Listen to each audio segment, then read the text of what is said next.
Bonsoir bien-aimés, nous sommes à notre réunion de prière ce soir et nous vous invitons à notre premier texte de lecture que nous trouvons dans Galates chapitre 6, le verset 2. Nous lisons ensemble.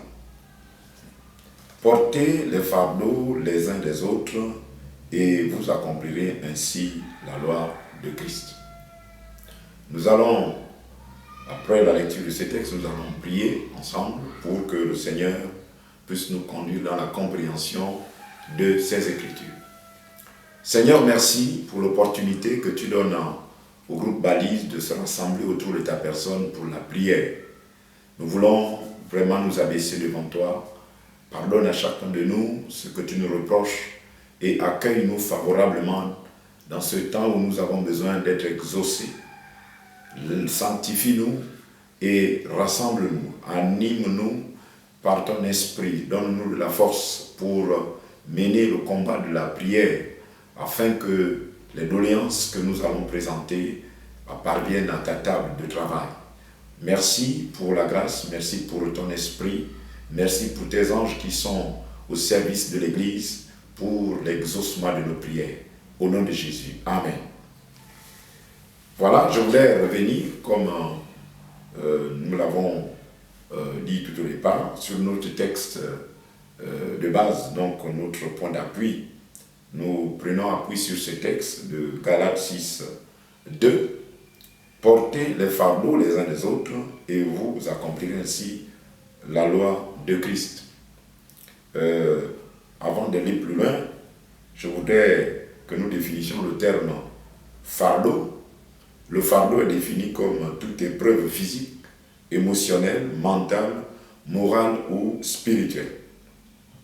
Je voudrais également que nous nous appesantissions sur l'expression « la loi de Christ ». C'est l'ensemble des commandements que Christ nous a laissés et que l'on peut résumer par Jean 13, 34, où il est écrit « Je vous donne un commandement nouveau.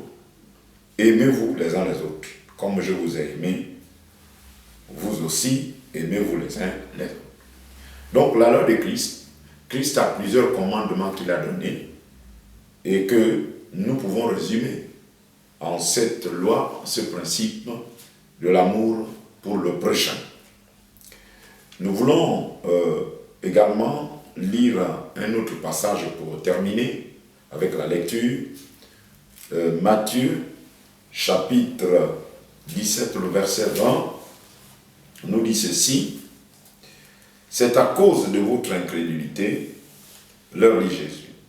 Je vous le dis en vérité, si vous aviez de la foi comme un grain de sénévé, vous diriez à cette montagne, transporte-toi d'ici et là, elle se transporterait, rien ne vous serait impossible. » Alors, nous devons porter les fardeaux, c'est-à-dire soutenir nos frères et nos sœurs qui sont en difficulté. Mais porter le fardeau, nous avons besoin de quelque chose, nous avons besoin de la foi. Alors on va faire une addition de foi. On nous parle ici du grain de sénévé, une foi qui est comme un grain de sénévé. Si ta foi est petite comme un grain de sénévé, ma foi est petite comme un grain de sénévé, l'addition de ce foi, permettez-moi de parler ainsi, c'est un pluriel rare, mais c'est dire que la somme de notre foi permettra à ce que nous soyons plus forts pour déplacer les montagnes que nous devons affronter dans quelques minutes. Je voudrais pour cela nous inviter à prier pour le premier sujet, à savoir le fardeau qui pèse sur nos frères qui sont surendettés. Nous avons dans notre milieu des frères de foi à cause du fait que le salaire ne leur permet pas de vivre, ont pris des dettes et se retrouvent de foi étranglés. Surtout ceux qui sont partis prendre des prêts par intérêt, c'est très difficile. Donc nous voulons ne pas les abandonner à cette souffrance. Nous voulons prier pour que le Seigneur leur donne l'opportunité de sortir de là. Lui-même, il sait ce qu'il va faire. On ne va pas dire à Dieu, nous voulons le résultat. C'est que nos frères qui sont surendettés payent leurs dettes, parce que les dettes ne sont pas bonnes pour nous les chrétiens. Donc voilà notre premier sujet. Et nous allons donc prier tous ensemble, vous avec moi, pour que vraiment l'exaucement que nous avons obtenu, nous avons désormais une voix au ciel, c'est-à-dire qu'on est entendu, on est écouté. Donc nous pouvons nous permettre de nous réunir et présenter nos doléances. Donc nous allons prier. Je vous invite à prier avec moi. Seigneur, nous sommes conscients que tu es capable. Tu as dit ne vous inquiétez de rien, mais en toute chose faites connaître vos besoins par la prière. Nous prions pour que tous nos frères qui sont surendettés, qui ont du mal à vivre, qui ont du mal à joindre les deux bouts, nous te prions, Père, de permettre des occasions de sortie. Donne-leur de payer leurs dettes. Donne-leur de trouver peut-être un emploi. Il y en a qui sont certainement tombés dans les dettes parce qu'ils ont perdu un emploi. Il fallait assumer les charges familiales.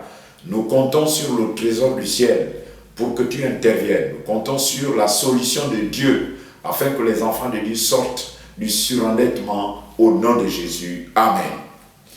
Nous allons aborder l'autre fardeau que nous devons porter avec notre petite foi, mais que Dieu ne méprise pas, parce que lui-même nous a donné la mesure de la foi qui peut déplacer les montagnes, même si elle est comme le plus petit grain. Nous allons aborder le fardeau sur les âmes qui sont en concubinage. Nous voulons prier pour rompre les chaînes du concubinage, que ce qui paraît comme une impossibilité devienne possibilité, c'est-à-dire le mariage. Donc nous allons prier tous ensemble. Seigneur, nous te invoquons ce soir, afin qu'au nom de Jésus, tous les frères et toutes les sœurs qui sont dans une position de concubinage, nous prions pour que ces frères et sœurs sortent de cette position. Nous prions que les mariages, Seigneur, que toi tu veux, donne au mari, donne à la femme une possibilité de travailler. Si c'est l'argent qui manque, au nom de Jésus, si c'est l'accord parental qui manque, nous prions que tu touches les cœurs des parents pour faciliter le mariage de leurs enfants. Merci Père, parce que tu n'oublies pas tes enfants, tu ne nous tournes pas le dos. Tu as dit que tu ne nous as pas laissés orphelins. Donc les frères qui ont accepté le Seigneur en position de concubinage peuvent compter sur toi. Gloire à ton nom Père, au nom de Jésus. Amen. Nous allons également porter un autre fardeau avec nos frères et sœurs qui vivent avec des partenaires non convertis. Ce n'est pas toujours facile. Je disais ce matin qu'il est bien d'adorer dans un foyer le même Dieu. Et je parle ici du Dieu de la Bible. Quand monsieur et madame sont chrétiens, vraiment ils adorent ensemble. C'est très important. Mais quand vous voulez appeler chéri pour adorer, chéri dit il va aller en balade. Il n'a rien à voir avec l'intérêt que porte le conjoint pour la prière ou bien la lecture de la parole de Dieu. C'est bien que ceux qui vivent ensemble aient les mêmes normes de vie, la même hygiène de vie. Donc nous allons prier, nous allons nous unir pour demander à Dieu d'amener au Seigneur les partenaires qui ne sont pas encore convertis. Seigneur, nous comptons sur toi pour que tu fasses un miracle.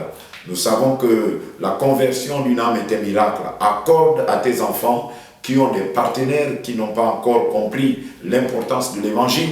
Nous prions qu'au nom de Jésus, les chaînes soient brisées, que tout ce qui les tient encore captifs, Seigneur, au nom de Jésus, tu as la solution pour que le couple soit totalement en toi. Seigneur, le foyer fort, c'est le foyer qui a 3 fils, c'est-à-dire l'homme, la femme et Jésus-Christ. Alors nous proclamons que ces frères ou ces seigneurs puissent rentrer dans les foyers où Jésus est le maître. L'homme et la femme et les enfants adorent. Nous ne voulons pas que ce soit seulement la femme ou l'homme seul, mais nous voulons que monsieur, madame craignent Dieu, Seigneur, adorent ensemble et élèvent les enfants selon les valeurs chrétiennes. À toi la gloire au nom de Jésus. Amen. Notre 4e fardeau que nous voulons partager, c'est avec les célibataires. Tous ceux qui sont mariés aujourd'hui connaissent les moments de solitude, les nuits blanches, les difficultés, les moments de passage à vide, parce qu'on a besoin d'avoir un partenaire, mais il ne vient pas. Nous voulons nous souvenir de nos frères et sœurs qui sont en âge de se marier et qui ont des fois du mal à concrétiser un projet de mariage. Alors, le Tout-Puissant qui a dit à Abraham, Abraham, je suis le Dieu Tout-Puissant, parce qu'Abraham était en difficulté, il n'avait pas d'enfant. Quand Dieu se présente à lui, se présente comme étant le Dieu Tout-Puissant. Ce Dieu, nous allons l'invoquer pour vraiment aider à la réalisation de projets de mariage. Merci Seigneur. Donc nous allons prier. Seigneur, nous voulons te présenter nos bien-aimés, frères et sœurs qui sont célibataires et en âge de se marier. Nous proclamons au nom de Jésus, comme tu l'as promis à ton serviteur, que vous allez voir les mariages dans le groupe Balise. Alors nous voulons que cela devienne une réalité. Nous voulons que tu penses, Seigneur, à sortir nos frères et nos sœurs de cette difficulté. C'est vrai que le célibat vraiment nous permet des fois de mieux travailler parce qu'on a moins de contraintes par rapport au mariage. Mais à un moment donné, Seigneur, c'est toi qui as donné cette bénédiction à l'homme. L'homme doit se marier. Il est dit dans ta parole, il n'est pas bon que l'homme soit seul. Il n'est pas non plus bon que la femme soit seule. Alors au nom de Jésus, réalise pour nos frères et nos sœurs qui sont en âge de se marier, réalise des projets de mariage. Donne l'argent au nom de Jésus-Christ. Bénis les parents, qu'ils comprennent que nous prions qu'il y ait un certain nombre de facilités venant de toi, afin qu'en toute chose ton nom soit glorifié, au nom de Jésus. Amen. Le cinquième fardeau, c'est celui des parents ayant des enfants rebelles. Je disais également ce matin que c'est pas bien, voyez, que quand Dieu nous sanctifie, le parent peut devenir un danger pour ses enfants. Le parent peut devenir un danger. Son onction, tandis que si les enfants continuent à s'opposer au père et à la mère, c'est un danger parce que Dieu n'a pas de sentiments, c'est un esprit.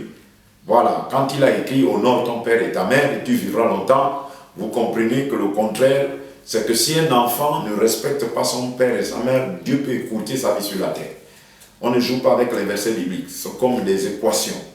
Donc nous allons prier vraiment pour demander pardon. On peut demander pardon pour les enfants rebelles, afin que Dieu ne les frappe pas. Nous allons commencer par supplier le Seigneur de ne pas frapper les enfants rebelles, mais de les amener à la compréhension de la nécessité de respecter les parents. Nous prions, nous nous joignons à la prière. Seigneur, nous voulons te prier pour les enfants qui sont rebelles dans nos foyers. Nous savons que ta parole reste ta parole, parce qu'il faut que tout le monde, les enfants, les femmes, les hommes, les adultes, nous devons respecter ta parole. Pardonne à tout enfant qui a offensé son père, qui a offensé sa mère. Le cœur du parent est blessé. Seigneur, cela n'est pas pour le bien de l'enfant. Pardonne à tous nos enfants dans nos maisons qui offensent le Père par le comportement, de fois par des paroles insolentes. Pardonne, Père, au nom de Jésus. Nous voulons maintenant te prier pour que ces enfants soient amenés à l'obéissance. Toi qui as dit que, Seigneur, tout genou fléchira. Oui, même le genou de l'enfant rebelle doit fléchir devant son père et sa mère. Nous ordonnons, tu amènes des circonstances pour que l'enfant soit soumis à l'autorité parentale. Il y a des choses qui s'accomplissent dans le monde, mais nous sommes le peuple de l'esprit, le peuple de la parole. Nous sommes un peuple mis à part. Alors que nos enfants, Seigneur, se soumettent à l'autorité pour les préserver, Seigneur, d'être frappés par toi. Au nom de Jésus. Amen. Nous allons terminer par un dernier fardeau, la rentrée scolaire. Nous voulons prier pour que les parents aient tous les moyens nécessaires, les finances, pour scolariser leurs enfants. Nous allons prier que Dieu donne. Il y a des fois des frères et sœurs qui sont dans les assemblées et qui sont d'un cœur sensible. L'année dernière, il y a une sœur qui m'a remis 200 000 francs pour scolariser en Tiuni, Ghana, 2 élèves et qui ont terminé leur année grâce au soutien de cette sœur. Nous croyons qu'en dehors de la prospérité familiale, mais nous pouvons avoir vraiment des frères et sœurs de bon cœur qui peuvent être touchés par l'esprit comme cette sœur qui a suivi cette scolarité parce qu'elle disait que Dieu lui mettait à cœur de soutenir la scolarité de certains enfants. Donc nous allons prier pour terminer, demander au Seigneur de pouvoir aux besoins des parents qui doivent scolariser leurs enfants. Seigneur, nous t'appelons parce que tu as dit ne vous inquiétez de rien. Tu as dit, Seigneur, qu'au ciel, nous avons suffisamment de ressources. Dans ta parole, nous faisons confiance au trésor du ciel. Alors, étends ta main sur les parents qui ont du mal à scolariser leurs enfants. Nous sommes en période de rentrée, qu'aucun enfant dans le groupe Balise ne reste à la maison. Au nom de Jésus, que dans nos familles, que tous nos enfants aillent à l'école. Donne de l'argent. Seigneur, étends ta main, pourvois. Tu peux aussi toucher des frères et des sœurs qui ont suffisamment de moyens, qui peuvent aider ceux qui n'en ont pas. Seigneur, pour que la grâce de Dieu, la joie soit dans toutes les maisons parmi ton peuple, au nom de Jésus. Amen. En conclusion, nous voulons lire Matthieu, chapitre 11, le verset 23. Il est dit ceci. Je vous le dis en vérité, si quelqu'un dit à cette montagne, ôte-toi de là et jette-toi dans la mer, et s'il ne doute point en son cœur, mais croit que ce qu'il a dit arrive, il le verra s'accomplir. Nous venons de présenter des doléances au Dieu qui a des oreilles, parce que c'est lui qui a fait les oreilles. Nos oreilles sont un message de Dieu. Je t'ai donné des oreilles pour te dire que j'écoute. Je t'ai donné des yeux pour te dire que moi aussi je vois. Donc nous nous sommes adressés à ce Dieu. On lui a présenté 6 doléances. Nous devons croire dès maintenant que c'est accompli. C'est difficile pour nous, mais c'est ce que dit la parole. Je n'attends pas croire quand ma main touchera. Comme faisait Thomas, si je ne mets pas mon doigt. Non, nous devons entretenir sur la base de ces sujets maintenant la foi. La responsabilité de l'intercesseur, c'est que quand il a fini de demander, sa responsabilité ne finit pas. Non, non, non. Ça continue parce qu'il doit croire que Dieu a déjà fait. Voilà, Dieu a les moyens et a l'amour pour exaucer nos prières. Je vous remercie et à lundi prochain par la grâce de Dieu.